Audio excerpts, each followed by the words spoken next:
Hi, it's Dave from Vinyl Nirvana. Today I'm going to be showing how to remove the motor from a Thorens TD-160.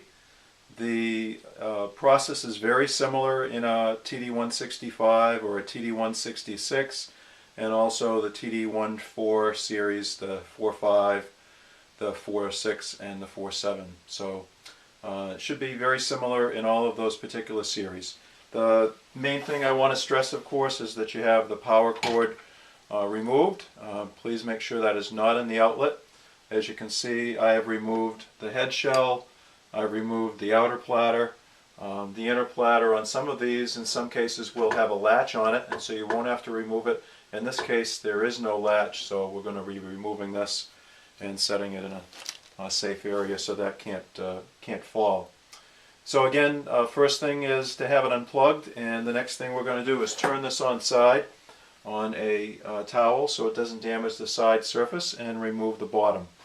The tools that you need in order to have this process carried out are a Phillips screwdriver in some cases, a straight screwdriver in others, a pair of scissors, some padded cloths or towels, and 3 quart paint cans or coffee cans would also do the trick. So again, we're going to remove the bottom first. That's with a straight screwdriver usually, unless the feet have been replaced, and you're going to remove all 4 of those and obviously put the pieces in a safe place so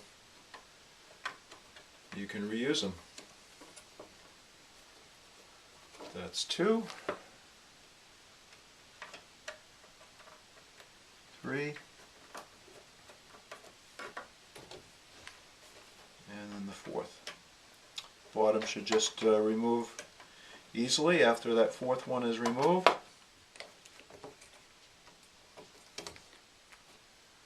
And again, place that in a safe place also so it won't get damaged. So working solo the camera work here, so let me see what you can see. Just going to raise this up a little bit. The motor is up in this area right here. That's what we're going to be removing. In some cases you will have this plastic case covering the wiring. In other cases you won't. So we're going to remove that to expose the wiring. And then we're going to set this turntable using the 3 cans, padding on top of each can to protect the surfaces of the table. We're going to turn this over. I'm going to put it so the motor is furthest away. Again, I'm balancing this on top of the 3 cans, making sure I'm not damaging the tone arm, making sure I'm not damaging any part of the turntable. And I'm going to check my camera angle here and see if you can see what I'm doing.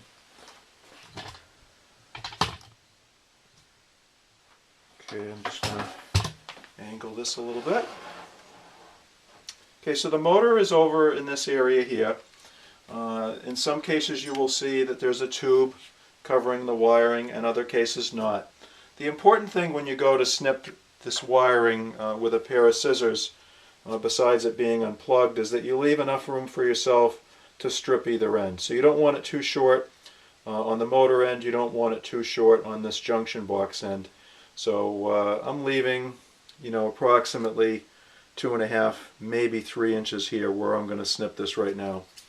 And you cut through all 4 wires, and these ends here for reinstallation are going to have to be stripped and can be reattached with a wire nut. If you have soldering experience, you wouldn't have to snip any of these. You could just desolder these 4 points and then resolder when you get the motor back.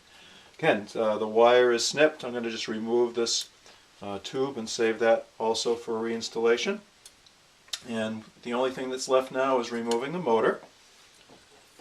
Turn this up on its side so you can see exactly what's happening here. And I'm going to check my camera work. So there are 3 screws, triangular pattern around the motor. 2 of these are just screws, and one of them is a screw that has a spring on the back, and it's always the one on the underside. It's always the one that's closest to the platter that has that spring on it. So we're going to very carefully remove these screws. I see I have a mixture of Phillips head and straight head here. I'm going to leave the springed one for last. So behind the turntable, I'm grasping the motor. You don't have to set these up in cans if you don't want to. You can have this set on the floor, but we're going to remove the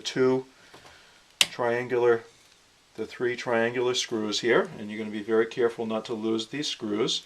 I can supply you with replacements if you do, but it's best if you don't. There's one. There's two. Notice I'm just loosening it and then taking it off by finger. There is a tiny washer on each one of these.